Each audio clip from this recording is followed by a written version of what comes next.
There aren't many games that let you recall the time you knocked an old woman unconscious with a freshly baked blueberry muffin while she was distracted by a big-mouthed Billy Bass in an upstairs corridor of a suburban house.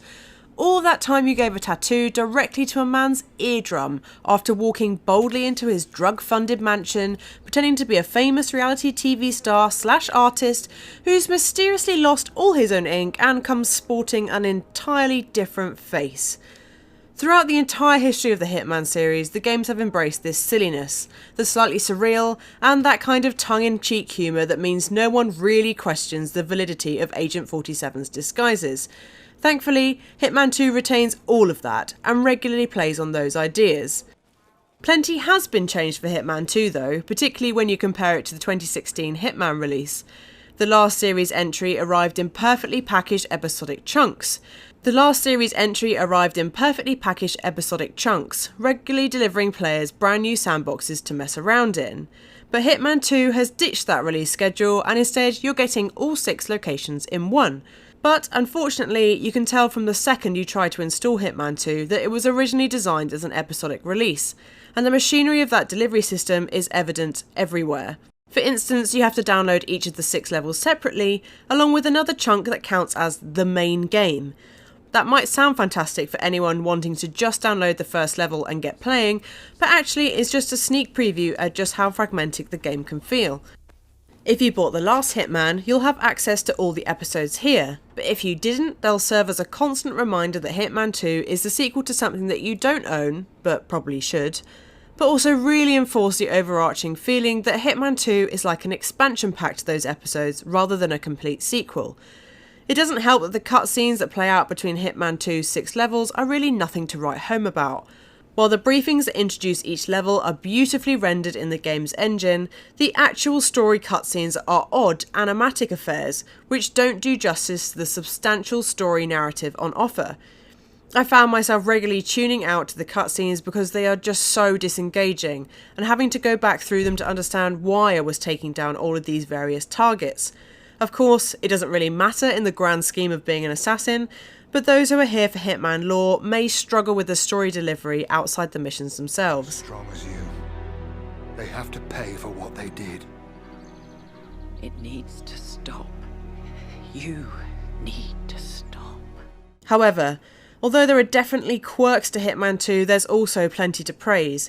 Each level is a beautifully crafted sandbox playground that you'll want to frolic and cause havoc in for hours on end. Not literal sandboxes, mind. Can you imagine the sand issues with all those costume changes? Ugh, crevices. Technically the first level is set in a house on the edge of a beach in New Zealand with an impressive thunderstorm backdrop, but from there you've got the glorious sun-drenched splendour of an F1 race in Miami, the Colombian town of Santa Fortuna where a drug cartel calls their base, the densely packed streets of Mumbai, the tasteful garden parties and picket fences of American suburbia in Whittleton Creek, and the masquerade ball of a secret organisation that you can only join if you pay a 7-figure members fee. That, combined with the variation between each setting, the vast amounts of NPCs that you can interact with, hide amongst and generally cause trouble with, is absolutely astonishing. These little worlds are filled with opportunities, both scripted and otherwise, and even though things may feel a little predictable at times, there's no denying that Hitman 2 is gorgeous, playful, and a whole lot of bloody good fun. Pun absolutely intended. Right. What? Both targets down. Well done, 47. Head for an exit, and we'll speak again soon. Of course, like the Hitman episodes that came before it, this is a game that thrives on replayability.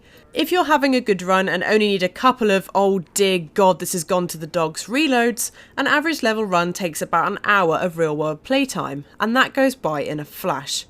You'll be able to see a mission story for each character through in that run, but the game will strongly recommend you pretty much explore each one to understand the full story before moving on to the next level. And it's definitely worth it too, because not only can they provide some comic genius, they'll also show you the level in full. Each one is packed with secret areas, potential costume changes, weapons, entrances and exits, and more.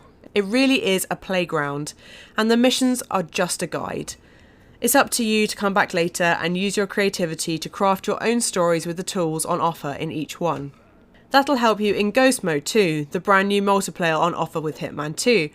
It's basically playing through each level again, but there are 2 assassins working to take out the same randomly generated target.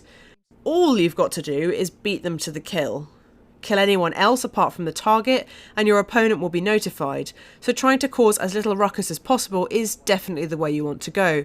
But of course, as with all things Hitman, your best intentions may not always come to fruition.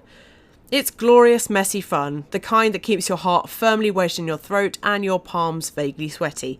It's just a shame though that Sniper Assassin mode only comes with one map. For anyone who pre-ordered the game and has been playing that map ever since, it came as a bit of a disappointment that there's still only that one locale to devour. However, the Ghost and Sniper Assassins mode are merely meant to round out the main package, adding to that sense of replayability and discovery that's always been at the series' core. There are definitely oddities to the game's presentation that suggest it was a little rushed out the door, but I can't fault the fact that it offers delicious, murderous fun right from the get-go, and that's really all you need from Hitman 2.